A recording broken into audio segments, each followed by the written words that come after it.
வணக்கம். கல்லூரி காலங்களை பொறுத்தவரை உங்களுடைய வாழ்க்கைக்கான நோக்கத்தை நீங்கள் தீர்மானித்து கொள்ள வேண்டும். அதை நோக்கி நீங்கள் ஒவ்வொரு அடியாக விழிப்புணர்வுடன் எடுத்து வைக்க வேண்டும் அப்படிங்கிறத பற்றி நாம் சென்ற முறை சிந்தித்தோம். இப்போ இந்த கல்லூரி காலங்களை பற்றி நான் சொல்கிறேன், இதையெல்லாம் நீங்கள் அப்படியே எடுத்துக்கணும் அப்படிங்கிற அவசியம் இல்லை. இது நாம் இருவருமாக சேர்ந்து சிந்திக்கின்ற ஒரு சந்திப்புக்கான ஒரு நேரம்தான். நான் சிலவற்றை சொல்கிறேன், அதை நீங்கள் பரிசீலனை செய்து பாருங்கள். அந்த பரிசீலனையின் போது உங்களுக்கு அது சரி என்று பட்டால் நீங்கள் ஏற்றுக்கொள்ளுங்கள். என்னுடைய அனுபவத்திலும் நான் கடந்த 40 ஆண்டுகளாக பல மாணவர்களிடம் பழகுகிற அனுபவத்திலும் தான் இந்த கருத்துக்களை நான் உங்களிடம் முன்வைக்கின்றேன். ஒரு மனிதனுடைய வாழ்க்கையில் எது குரூஷியல் அப்படிங்கிறது ஒன்று இருக்குது. இந்த 2ஆம் உலகப் போரில் தங்கமணி துளிகள் அப்படின்னு ஒன்று கண்டுபிடிச்சாங்க. தங்கமணி துளிகள்னால் என்னென்னா, போரில் ஒருத்தருக்கு கை வெட்டுப்படுது அல்லது கால் வெட்டுப்படுதுன்னு வச்சுக்கோங்களேன். இப்போ கையவே இந்த இடத்துல வெட்டுப்படுதுன்னா அந்த கையை சேர்த்துடலாம். இப்போ விரல் ஒன்று வெட்டுப்பட்டுட்டா அந்த விரலை சேர்த்துடலாம் மறுபடியும். ஆனால் அது பழையபடி இயங்குமாங்கிறது சந்தேகம். ஏன்னா ஒட்டு போட்டது என்றைக்கும் ஒட்டு போட்டது தான். உறவாக இருந்தாலும் சரி, உறுப்பாக இருந்தாலும் சரி, ஒட்டு போட்டது தான். ஆனால் ஒட்டு போட முடியும். அந்த ஒட்டு போடுவது எவ்வளோ நேரத்தில் போட முடியும்? சரி, ஒருத்தருக்கு கால் உடைஞ்சிருது, அந்த காலில் இன்ஃபெக்ஷன் ஆகலைன்னா எவ்வளவு நேரத்துக்குள்ளே பண்ண முடியும் அப்படிங்கிறது. அப்போ என்னென்னா 1 மணி நேரம் அப்படிங்கிறது ஒரு சிலவற்றிற்கு தங்கமணி துளிகள். இப்போ திடீர்னு ஒருத்தருக்கு ஸ்ட்ரோக் வந்துருச்சுன்னு வச்சுக்கோங்க. அப்போ அந்த ஸ்ட்ரோக்கில் இருந்து அவர் மீண்டு இந்த கால் கைகளை சரியாக அசைப்பதற்கு 4 மணி நேரத்திற்குள்ள ஒரு இன்ஜெக்ஷன் இருக்குது. அதை போட்டோம்னா அந்த ஸ்ட்ரோக்கில் இருந்து அவங்க மீண்டு வெளியே வர முடியும். ஒருவேளை 4 மணி நேரத்துக்கு அப்புறம் போனால் அந்த இன்ஜெக்ஷன் பயன் தராமல் விட்டுரும். இப்போ இந்த இன்ஃபெக்ஷனை கண்ட்ரோல் பண்ணுறதுக்கு நமக்கு முக்கியமான விஷயம் என்னன்னாக்க அந்த தங்கமணி துளிகள். அப்போ அந்த தங்கமணி துளிகள் எவ்வளவு முக்கியம். அது மாதிரி வாழ்க்கையில் ஒரு எக்ஸாமுக்கு படிச்சுட்ருக்கோன்னு வச்சுக்கோங்களேன். அந்த எக்ஸாமுக்கு முதல் நாள் எவ்வளோ முக்கியம் நீங்கள் நினச்சி பாருங்கள். அந்த முதல் நாள் தான் நீங்கள் எல்லாத்தையுமே ரிவைஸ் பண்ணுவீங்க. அது எவ்வளோ முக்கியம். அதை விட முக்கியம் என்னென்னா அந்த எக்ஸாமை எழுதுகிற அந்த 3 மணி நேரம். அந்த 3 மணி நேரம் உங்களுடைய உடல் நன்றாக இருக்க வேண்டும், மனம் நன்றாக இருக்க வேண்டும், வீட்டில் பிரச்சனை இருந்திருக்கக்கூடாது, அந்த நேரத்தில் வழியில் வரும்போது யாரும் உங்கள்கிட்ட தகராறு பண்ணியிருக்கக்கூடாது, வேறு யாராவது திட்டி இருக்கக்கூடாது, உங்களுக்கு காய்ச்சல் இல்லாமல் இருக்கணும், உங்களுக்கு கோல்டு இல்லாமல் இருக்கணும். இது மாதிரி பலவேறு விஷயங்கள்னால தான் அந்த 3 மணி நேரம் ரொம்ப முக்கியமான நேரம். ஒருத்தருடைய வாழ்க்கையில் எது முக்கியமான நேரம் அப்படின்னா ஒரு 10 ஆண்டுகளை தான் சொல்கிறாங்க. அந்த 10 ஆண்டுகள் தான் ஒருவருடைய வாழ்க்கையை தீர்மானிக்கக்கூடிய காலம். அப்போ அந்த 10 ஆண்டுகள் எதுனா 17 வயதிலிருந்து 26 வயது வரை இந்த டிகேடு தான் இது தீர்மானிக்கிறது. அப்போ அந்த டிகேடு ஏன் தீர்மானிக்கிறது? அந்த டிகேட் ஏன்னா அந்த டைமில் தான் நாம் நம்முடைய வாழ்க்கையை தீர்மானிக்கின்ற முடிவுகளை எடுக்கிறோம். 17 வயதில் என்ன பண்ணுறோம்? நாம் ஒரு காலேஜில் போய் சேர்றோம், எந்த கோர்ஸ் எடுக்கிறோம். ஏன்னா எனக்கு தெரிஞ்சு சில மாணவர்கள் தவறான கோர்ஸ் எடுத்ததுனாலேயே அவர்கள் வாழ்க்கையை இழந்திருக்கிறார்கள். அவர்களுக்கு விருப்பமில்லாத கோர்ஸ் பெற்றோர் ரொம்ப ஃபோர்ஸ் பண்ணி இதை படின்னு சொல்லி கொண்டு போய் சேர்த்துவாங்க. துளியும் அவர்களுக்கு விருப்பமே இருக்காது அந்த கோர்ஸை. அவங்க போய் சேர்றாங்க. அன்றைக்கி ஒரு என்ஜினியரிங் காலேஜிலேருந்து ஒரு ப்ரொஃபஸர் வந்து சொன்னார், நான் இந்த காலேஜை விட்டு வெளியே போகிறேங்க அப்படின்னாரு. ஏங்க அப்படின்னு. காலேஜ் பிடிக்கலையா? காலேஜ் அருமையான காலேஜ். ஏன் உங்களுக்கு சரியான சம்பளம் கிடைக்கல? நல்ல சம்பளம் தராங்க. அப்புறம் என்ன பிரச்சனை? பாடம் நடத்த முடியல சார். என்ன பாடம் நடத்துறதுல என்ன பிரச்சனை அப்படின்னு கேட்டேன். இல்லை சார், பசங்களில் ஒரு பாதி பசங்க நல்லா கவனித்தா கூட மீதி பசங்க அவங்கள கவனிக்க விட மாட்டேங்கிறாங்க. ஒரு 10 பசங்க ஒவ்வொரு கிளாஸ்லேயும் இருக்கிறாங்க, அவங்க யாரையுமே கவனிக்க விட மாட்டேங்கிறாங்க. என்னங்க இது அப்படின்னு. ஆமாம் சார், அவங்களுக்கு விருப்பமே இல்லாமல் பெற்றோர் வந்து இன்ஜினியரிங் சேருன்னு வந்து சேர்த்து விட்ருக்காங்க. அந்த பசங்க என்னென்னா அவங்க கோபத்தெல்லாம், பெற்றோர் மேலே இருக்கிற கோபத்தெல்லாம் எங்கள் மேலே வந்து காட்டுறாங்க. நாங்கள் படாத பாடுபடுறோம், டீச் பண்ணவே முடியல, ரொம்ப கஷ்டப்படுறோம் அப்படின்னு சொல்லி சொன்னாங்க. அப்போ விருப்பமில்லாத மாணவர்கள் அவங்க ஒரு கோர்ஸில் ஜாயின் பண்ணாங்கன்னா அது வந்து அவருடைய வாழ்க்கையவே திசை திருப்ப வைத்துவிடும். அதனால் இந்த 17 வயதில் தான் நம்ம எந்த கல்லூரியில் சேருகிறோம் அது மிகவும் முக்கியம். அடுத்தது அந்த கல்லூரியில் என்ன மதிப்பெண்களை பெறுகிறோம் இது ரொம்ப முக்கியம். இப்போ நிறைய பேர் அந்த கல்லூரி படிக்கிற போது தான் நம்ம ஃபர்தராக என்ன பண்ணுறதுன்னு முடிவெடுப்பாங்க. கல்லூரியில் போகிற வரைக்கும் எனக்கெல்லாம் ஒரு முடிவுமே கிடையாது. ஆனால் அங்கே போனபோது என்னுடைய மூத்த மாணவர்கள் அவர்கள்லாம் ரொம்ப அன்பாக இருப்பாங்க. அவங்களோட உட்காந்து பேசிகிட்டு இருக்கும்போது அவர்கள் எனக்கு சில புத்தகங்கள்லாம் கொண்டு வந்து கொடுப்பாங்க.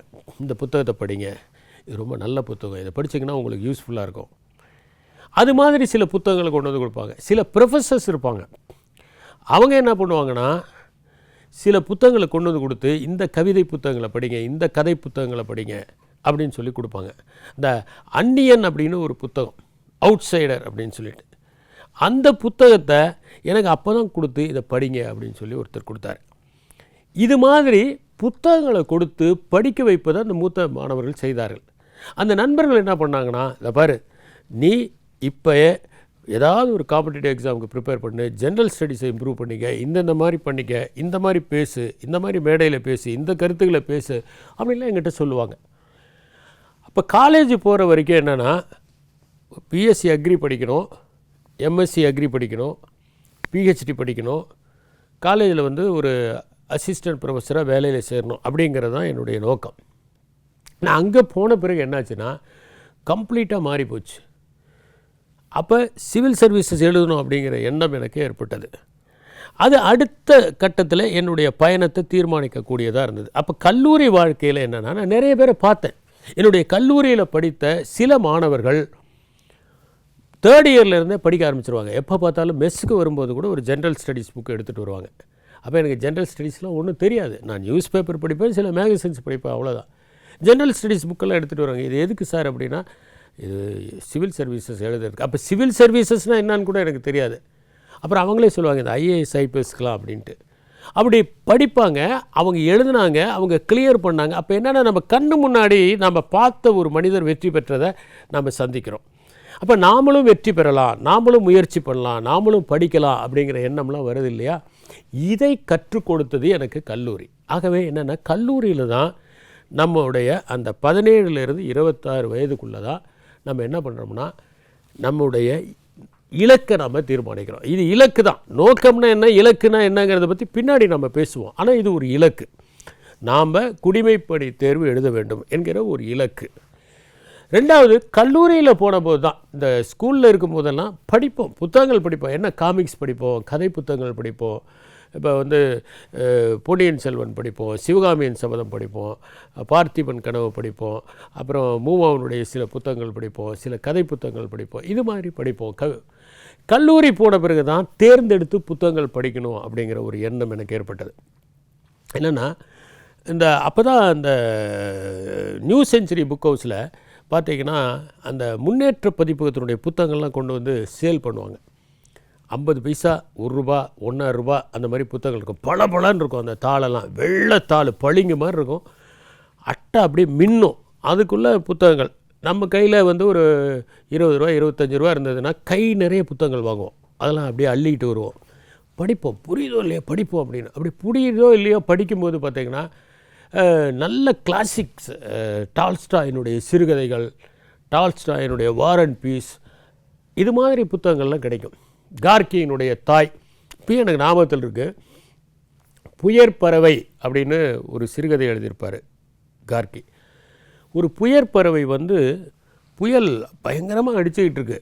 ஆனால் அந்த புயல் பறவை வந்து அந்த புயலை பற்றியோ காற்றை பற்றியோ கவலைப்படாமல் அதை தாண்டி பறக்கிறது, தன்னுடைய இறகுகளை விரிக்கிறது. இந்த புயலுடைய அந்த ஆற்றலை தாண்டி தன்னுடைய ஆற்றலை விரித்து கொள்கிறது. இன்னும் உயரமாக, இன்னும் வேகமாக, இன்னும் துடிப்பாக அது பறக்கிறது.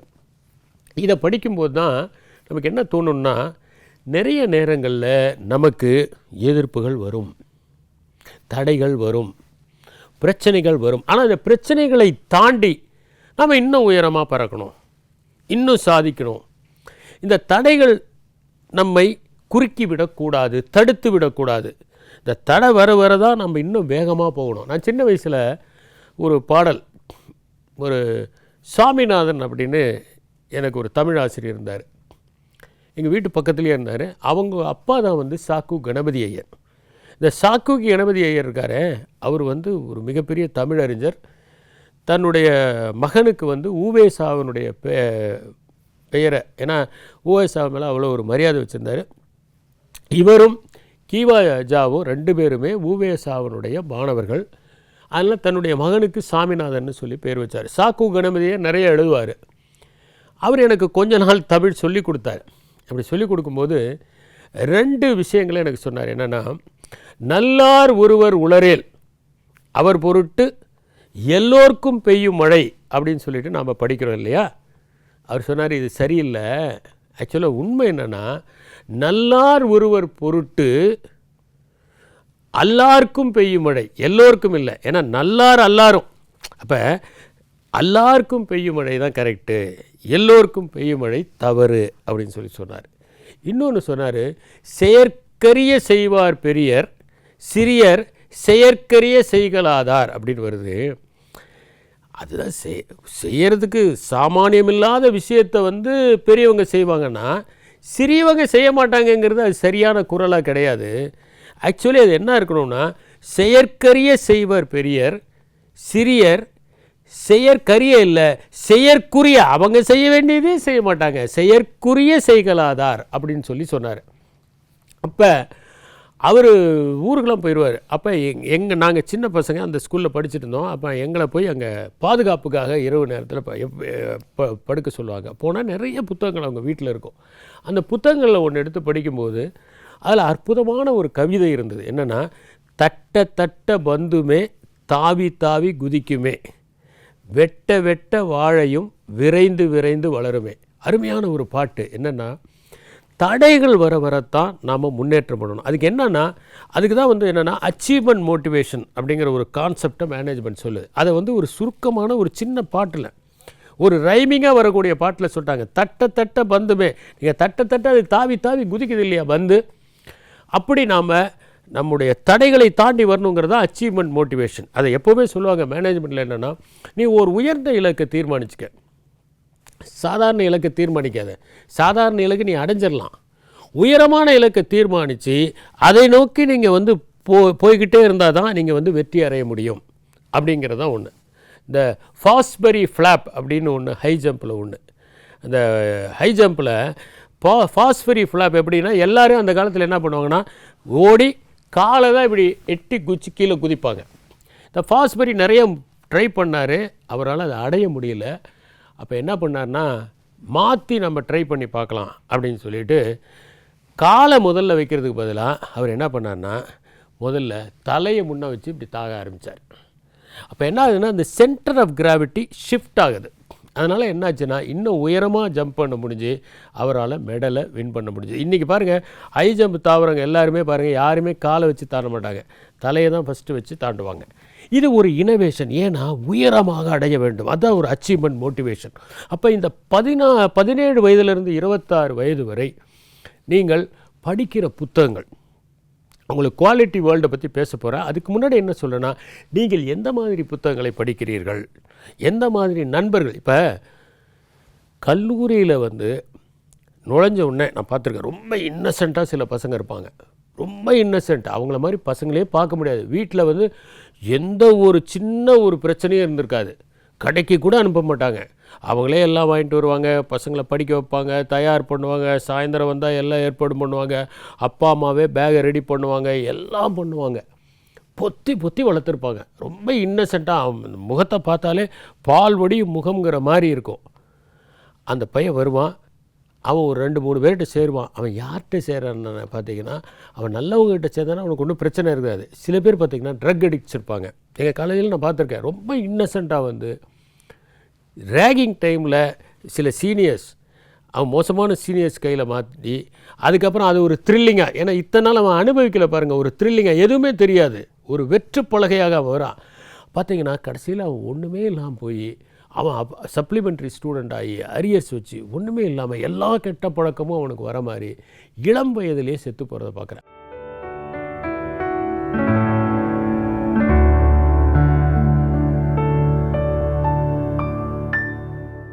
பள்ளி பருவத்துக்கும் கல்லூரி பருவத்துக்கும் உள்ள வித்தியாசம் என்னென்னா, எனக்கு பள்ளியில் நிறைய நண்பர்கள் இருக்காங்க.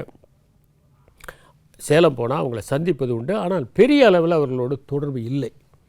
ஆனால் கல்லூரியில் வந்து எப்படின்னா அந்த மாணவர்கள் இன்னமும் தொடர்பில் இருக்காங்க, பேசுகிறாங்க. நான் போன மாதம் வந்து தமிழ்நாடு வேளாண்மை பல்கலைக்கழகத்துக்கு போகும்போது அங்கே தங்கி அந்த மாணவர்களுக்காக ஒரு உரையை நிகழ்த்தினேன். அப்போ எல்லாரும் அங்கே என்னோட படித்தவங்க, ப்ரொஃபஸர் ஆகி ரிட்டையர் ஆனவங்க எல்லாரும் வந்தாங்க, பார்த்தாங்க, பேசுனாங்க, இன்னும் தொடர்பு. அப்போ கல்லூரியில் எந்த மாதிரியான நண்பர்களை பெற்றுக்கொள்கிறீர்கள்? கல்லூரியில் தான் உங்களுக்கு ஒரு சித்தாந்தம், நீங்கள் எப்படிப்பட்ட சித்தாந்தத்தை வளர்த்து கொள்கிறீர்கள். இப்போ சில பேர் என்ன பண்ணுவாங்கன்னா, பணம் முக்கியம் அப்படிங்கிறது அவங்களுடைய சித்தாந்தமாக இருக்கும். சில பேர் என்னென்னா சமுதாயத்திற்கு பங்களிக்கணும்னு அது ஒரு சித்தாந்தமாக இருக்கும். நீங்கள் எந்த லிட்ரேச்சரை படிக்கிறீங்க, நீங்கள் எது மாதிரி கேபிட்டலிஸ்டிக் லிட்ரேச்சரை படிக்கிறீங்களா, சோஷியலிஸ்டிக் லிட்ரேச்சரை படிக்கிறீங்களா, இது மாதிரியான விஷயங்கள். சரி, உங்களுடைய வாழ்க்கையில் எந்த மாதிரியாக நீங்கள் அறியப்பட விரும்புகிறீர்கள்? இந்த ராபின்சன்ஸ் தான் எழுதியிருப்பார், என்ன who will cry when you tie அப்படின்னு ஒரு புத்தகம். நாம் இறக்கிற போது யார் வந்து அழப்போகிறார்கள்? ஒருத்தர் சொன்னார், உன் கல்லறையில் எழுதப்படுகிற வாசகம் எதுவாக இருக்க வேண்டும் என்று தீர்மானித்து இப்போது இருந்து வாழ். கல்லறையில் ஒரு வாசகம், இங்கே மகத்தான மனிதன் உறங்கி கொண்டிருக்கிறான்னு எழுதுகிறாங்களா, அல்லது ஒரு அற்பன் உறங்கி கொண்டிருக்கிறான்னு எழுத போகிறாங்களா அப்படிங்கிறத நாம் இப்போ இருந்தே தீர்மானிக்கணும் அப்படின்ட்டு. அப்போ நீங்கள் எந்த மாதிரியான ஒரு சித்தாந்தம்? இது ஒரு பக்கம். இப்போ பள்ளிக்கூடத்தில் படிக்கிற போது பெரும்பாலும் நம்ம விளையாடுவோம். சில பேருக்கு எக்ஸ்ட்ரா கரிக்குலர் ஆக்டிவிட்டீஸ் இருக்கும், ஸ்விம்மிங் போவாங்க, வாக்கிங் போவாங்க. சில பேர் பார்த்திங்கன்னா ஸ்போர்ட்ஸில் கெட்டிக்காரங்களாக இருப்பாங்க, சில பேர் ட்ராயிங் பண்ணுவாங்க. இதெல்லாம் சில பேர் 10-15 கூட ஸ்கில்ஸ் இருக்கலாம், எக்ஸ்ட்ரா கரிக்குலர் ஆக்டிவிட்டீஸில் இன்டல்ஜ் ஆகலாம். ஆனால் இதெல்லாம் நேரோ டவுன் பண்ணி எது என்னுடைய ஹாபியாக இருக்குது அப்படிங்கிறத தீர்மானிக்கிறது எந்த பருவத்தில் தீர்மானிக்க முடியும்னா இந்த கல்லூரி பருவத்தில் தான். எது உங்களுடைய ஹாபி, எந்த ஹாபி உங்களுக்கு வாழ்நாள் ஃபுல்லாக வரப்போகுது. இப்போ எங்கள் காலேஜை பொறுத்த வரைக்கும் என்னென்னா, சில ஸ்டூடெண்ட்ஸ் ரொம்ப அழகாக நடனம் ஆடுவாங்க, நடனமாடி பரிசுகள்லாம் வாங்குவாங்க. ஆனால் வாழ்நாள் ஃபுல்லாக அந்த நடனத்தை பண்ண முடியுமா? பண்ண முடியாது. அவங்க ஒரு வேலைக்கு போயிட்டால் அதுக்கப்புறம் போய் ஆஃபீஸில் என்ன நடனமாக ஆடிட்டு இருக்க முடியும்? முடிஞ்சு போச்சு. எந்த மாதிரியான ஹாபி? சில பேர் பெயிண்டிங்கை ஹாபியாக எடுத்துக்கிட்டாங்க, அவங்க வந்து வாழ்நாள் ஃபுல்லாக வந்து பெயிண்டிங்கையே பண்ணிகிட்டு இருந்தாங்க. இப்போ நான் படித்தது என்னென்னா, ஒரு ஹாபிங்கிறது எவ்வளோ முக்கியம்னு பாருங்கள். ஆல்பர்ட் ஐன்ஸ்டைன் சில டைமில் சில மேத்தமேட்டிக்கல் ஈக்குவேஷன்ஸுக்கு சொல்யூஷன் கிடைக்காம கொஞ்சம் ஒரு சின்ன ஃபெட்டிங் இருந்ததுன்னு வச்சுக்கோங்களேன், உடனே என்ன பண்ணுவாராம், போய் வயலின் வாசிப்பாராம். ஏன்னா அவருக்கு வயலின் தெரியும். நம்ம பார்த்துருக்கோம், நம்முடைய பிரசிடண்டாக இருந்த டாக்டர் அப்துல் கலாம் வந்து வீணை வாசிச்சிருக்காரு. அவருக்கு வீணை வாசிக்கிறது ஒரு ஹாபியாக இருந்திருக்கு. அம்பேத்கர் வயலின் கற்றுக்கிட்டு இருந்திருக்காரு. அம்பேத்கர் வயலின் கற்றுக்கிட்டு இருந்திருக்காரு, ஓவியம் கற்றுக்கிட்டு இருந்திருக்காரு. அவருடைய சிற்பத்தை ஒரு சிற்பி வடிக்க வந்திருக்காரு. அவர்கிட்ட சொல்லி, சிற்பத்துக்கெல்லாம் உட்காரதுக்கு எனக்கு டைமே கிடையாது, ஆளை விடுங்கன்றிருக்காரு. அப்புறம் ரொம்ப கம்பல் பண்ணி அவர் உட்காருங்கன்னு சொல்லி அப்பப்போ இது பண்ணி அவர் சிற்பத்தை முடிச்சிட்டார். அந்த சிற்பிக்கிட்டேயே எப்படி சிற்பம் செய்கிறதுன்னு கற்றுக்கிட்டு இருந்திருக்காரு. இப்படி பல வகையில் ஹாபிங்கிறது. இப்போ நம்ம பார்க்குறோம், அம்பேத்கருங்கிற ஒரு பர்சன் ஒரு மகத்தான மனிதராக உருவானதுக்கு காரணம் என்னென்னா கல்லூரி வாழ்க்கை. இந்த கல்லூரி வாழ்க்கையில் தான் அவர் பல நுட்பங்களை அறிஞ்சிக்கிட்டு தன்னுடைய வாழ்க்கை எதை நோக்கி பயணிக்க வேண்டும் என்பதை தீர்மானித்திருக்கிறார். அப்போ கல்லூரி வாழ்க்கையில் தான் நீங்கள் ஒரு ஹாபியை தெரிஞ்சுக்குவீங்க. கல்லூரி வாழ்க்கையில் தான் உங்களுடைய ஹேபிட்ஸ். இப்போ நீங்கள் டிசிப்ளினாக இருக்கீங்களா அல்லது டிசிப்ளின் இல்லாமல் இருக்கீங்களா? சில பேர்லாம் பார்த்திங்கன்னா அந்த கல்லூரி வாழ்க்கை வந்தோடனே ஒரு பொறுப்பு வந்து அவங்க அறைக்குள்ளே நுழைஞ்சாலே உங்களுக்கு அவ்வளவு தெளிவாக, அவ்வளவு நல்லாயிருக்கும், அவ்வளவு நீட்டாக எல்லாத்தையும் ஆர்கனைஸ்டாக வச்சுருப்பாங்க. காலையில் எழறது, எக்ஸசைஸ் பண்ணுறது, புத்தகங்களை படிக்கிறது, ஹோம்ஒர்க்கை முடிக்கிறது, எல்லாத்தையுமே சின்சியராக சிஸ்டமேட்டிக்காக சில பேர் செய்வாங்க. அவங்க ஸ்ட்ரக்சர் பண்ணிக்குவாங்க. இந்த கல்லூரி வாழ்க்கையில் எந்த மாதிரியான ஹேபிட்ஸ் இதை தீர்மானிக்கிறது. இந்த கல்லூரி வாழ்க்கையில் தான் நீங்கள் சேமிப்பதை கற்றுக்குறீங்க. இப்போ ஒரு உதாரணத்துக்கு எடுத்துக்கிட்டிங்கன்னா, பெற்றோர் கொடுக்குற பணத்துலேயும் சில பசங்க பக்குவமாக குறைவாக செலவு பண்ணி தேவையானதை மட்டும் செலவு பண்ணி புத்தகங்களை வாங்கி, இப்போ நானும் எனக்கு கொடுக்கப்படுற பணத்தில் 90% பணம் என்னென்னா புத்தகங்கள் வாங்குறதுக்கு தான் செலவு பண்ணுவேன். சில டைமில் என்னென்னா கோயம்புத்தூரில் இந்த பழைய புத்தக கடைகள்லாம் இருக்கும். அது நான் டெல்லிக்கு போகும்போது கூட, டெல்லியில் பர்சனாலிட்டி டெஸ்ட்டு போகும்போது கூட நான் அந்த பர்சனாலிட்டி டெஸ்ட்டை முடிச்சோன்னே நான் போனது புராணே கிளே அப்படிங்கிறது, அந்த ஓல்டு ஃபோர்ட்டு. அந்த ஓல்டு ஃபோர்ட்டுக்கு முன்னாடி அப்படியே புத்தகங்களை விரித்து வச்சுருப்பாங்க. அற்புதமான புத்தகங்கள்லாம் கிடைக்கிது. பெஸ்ட் ஆஃப் பெட்ரன் ரசல் அப்படின்னு ஒரு புத்தகம், அருமையான புத்தகம். அந்த புத்தகத்தெல்லாம் நான் அங்கே தான் பெற்றேன். சில புத்தகங்கள்லாம் வராது திரும்ப. ஏன்னா வெளிநாட்டில் எப்படின்னா புத்தகத்தை அடிப்பாங்க, புத்தகத்தை அடிச்சுட்டு அந்த ஒரு வருஷத்துக்குள்ளே சேல் ஆகலைன்னா அவங்க கப்பலில் ஏற்றி அனுப்பிச்சிருவாங்க. நான் மதுரையில் இருக்கும்போது எக்ஸிபிஷன் போடுவாங்க, வெளிநாட்டு புத்தகங்கள்லாம் வந்து சீப்பாக கிடைக்கும் அப்படின்னு. போய் பார்த்தா அற்புதமான புத்தகங்கள்லாம் இருக்கும், அழகாக அச்சிடப்பட்ட கனமான புத்தகங்கள். ஒரு சைக்காலஜி புக்கு அப்படி வாங்கினேன், என்டையர் சைக்காலஜி அதில் இருக்கும், எல்லா விவரங்களும் 100 ரூபாய்க்கு தருவாங்க. ஏன்னா அங்கே அந்த மாதிரி தேவையில்லைன்னு அவங்க டிஸ்போஸ் பண்ணுற புக்ஸை ஷிப்பில் இங்கே கொண்டு வந்து விற்கிற எக்ஸிபிஷன்ஸ்லாம் பண்ணுவாங்க. அப்போ அந்த படிக்கிறதுக்கான ஆர்வத்தை வளர்த்து கொள்வது, எந்த புத்தகங்களை படிக்கிறது, எந்த சித்தாந்தத்தோடு வாழ்வது, பணத்தை சேமிப்பது, பணத்தினுடைய அருமையை உணர்வது, இது மாதிரியான விஷயங்கள்லாம் அந்த கல்லூரி வாழ்க்கையில் தான். இப்போ 17லேருந்து 26 தான் நம்முடைய எதிர்கால வாழ்க்கை, அதாவது திருமண வாழ்க்கை கூட இப்போது தான் தீர்மானிக்கப்படுகிறது. 17லேருந்து 26க்குள்ளே ஒருத்தர் தன்னுடைய பார்ட்னரை தேர்ந்தெடுப்பதற்கான பல சாத்தியக்கூறுகள் இருக்கின்றன. இதெல்லாம் வச்சுட்டு தான் என்ன சொல்கிறாங்கன்னா, இந்த 17லேருந்து 26 என்பது மிகவும் முக்கியமான பருவம். ஆக கல்லூரியில் நுழையும் போது நம்ம என்ன பண்ணோம்னா, இது வரைக்கும் பள்ளி வரைக்கும் என்னென்னா அது ஒரு வேடிக்கையான பருவம், அது ஒரு கேளிக்கையான பருவம். அதில் பெரிய அளவிற்கு நாம் நம்மை வளர்த்து கொள்ளவில்லை, நாம் நமக்கான ஓர் இடத்தை பெற்றுக்கொள்ளவில்லை. ப்ரொஃபஸர் மாடசாமின்னு நிறைய புத்தகங்கள் எழுதியிருக்காரு, அது கல்வி தொடர்பான புத்தகங்கள் எழுதியிருக்கார். அதில் என் சிவப்பு பால் பாயிண்ட் பேனா அப்படின்னு ஒரு புத்தகம் தான் அவர் எழுதினதை ஃபஸ்ட்டு படித்தேன். அதில் அவர் சொல்லுவார் என்னென்னா, ப்ரொஃபஸராக இருக்கும்போது நான் அந்த சிவப்பு பால் பாயிண்ட் பேனாவை எல்லோரும் என்னென்னா தப்பை சுழிப்பாங்க, தப்பை சுடிக்கிறதுக்கு தான். சில ஆன்சர் பேப்பர்லாம் பார்த்திங்கன்னா ஒரு போர்க்களம் மாதிரி இருக்கும், ஏதோ ஒரு குருஷேத்திர போர் நடந்த மாதிரி இருக்கும். ஆனால் அவர் என்ன பண்ணார்னா, அந்த சிவப்பு பேனாவை எதுக்கு யூஸ் பண்ணனா, நல்லதை பாயிண்ட் அவுட் பண்ணுறது. இந்த குழந்தைகள் வாழ்க அப்படின்ட்டு அமனவிஷியா அப்படின்னு ஒரு அம்மா அப்படின்னு ஒருத்தர் எழுதியிருப்பார், அவர் ரஷ்ய புத்தகம் குழந்தைகள் வாழ்க. அதில் அந்த ரெட்டிங் பேனாவை பற்றி அவங்களும் மென்ஷன் பண்ணுவாங்க. நான் ரெட்டிங் பேனாவை வந்து பயன்படுத்துறதில்லன்னு முடிவு பண்ணேன். ஆனால் இவர் என்ன பண்ணுறாருன்னா, அந்த ரெட்டிங் பேனாவை நன்று, சரியான கருத்து, மகிழ்ச்சி, நன்றாக எழுதியிருக்கிறீர்கள், இப்படி அந்த மாணவர்களை ஊக்கப்படுத்துறது, அதுக்காக பயன்படுத்தினேன். அவர் தான் எனக்குரிய இடம் எங்கே அப்படின்னு ஒரு புத்தகத்தை எழுதியிருக்கார். நுட்பமான புத்தகம், பேராசிரியர்கள் படிக்க வேண்டிய புத்தகம், ஆசிரியர் படிக்க வேண்டிய புத்தகம். மாணவர்களுக்கு கல்லூரி வாழ்க்கையில் என்ன மாதிரியான கான்ஃப்ளிக்ட் ஏற்படுது, என்ன கான்ஃப்ளிக்ட், ஏன் அவங்க அக்கறை செலுத்த மாட்டேங்கிறேன். உதாரணத்துக்கு நான் சொன்னேன், இன்ஜினியரிங் ஸ்டூடெண்ட்ஸு வந்து சேர்ந்துட்டு ஒரு 10 பேர் மற்ற மாணவர்களை படிக்க விடாமல் பண்ணுறாங்க. எதனால் படிக்க விடாமல் பண்ணுறாங்க? அவங்களுக்குள்ள ஒரு கான்ஃப்ளிக்ட். அந்த கான்ஃப்ளிக்ட் என்னென்னா, அவர்களுக்கான இடம் என்ன, அவர்களுக்குரிய இடத்தை நம்ம கொடுக்குறோமா, அவர்களுக்குரிய இடம் கிடைக்கிறதா?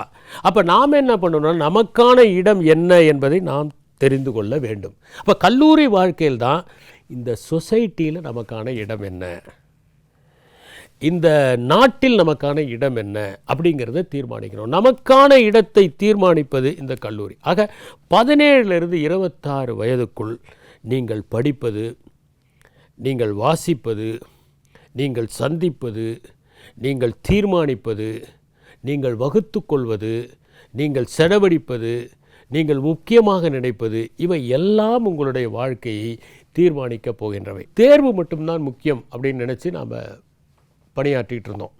இப்போ தேர்வு மட்டும் முக்கியமல்ல, தேர்வை தாண்டி நம்மை செதுக்கிக் கொள்கின்ற ஓர் இடம். நான் ஒரு முறை சொன்னேன், transition from boyhood to adulthood. நாம் இது நாள் வரைக்கும் என்னன்னாக்க ஒரு புழுவாக இருந்தோம்.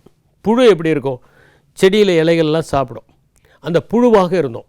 இந்த கல்லூரி பருவத்தில் தான் நம்ம ஒரு கூட்டுப்புழுவாக. கூட்டுப்புழு என்ன பண்ணோம்னா, அது ஒரு தவம் இருக்கிறது. கூட்டுப்புழுங்கிறது அது ஒரு கக்கூனுக்குள்ளே ஒரு தவம் இருக்கிறது. அந்த தவம் இருப்பதை போல இந்த கல்லூரி வாழ்க்கை ஒரு தவத்தை போல, அந்த தவத்தை போல இருந்தால்தான் இந்த கல்லூரி வாழ்க்கை முறிகிற போது நாம் ஒரு பட்டாம்பூச்சியாக சிறகடிக்க முடியும். அதனால் நாம் கல்லூரி வாழ்க்கையை செப்பனிட்டு கல்லூரி வாழ்க்கையை விழிப்புணர்வுடன் கடிக்க வேண்டும் என்பதை உணர்ந்தால் இந்த வாழ்க்கை நமக்கு எதிர்காலத்திற்கான அழகான பாலத்தை அமைத்து கொடுக்கும். நன்றி, வணக்கம்.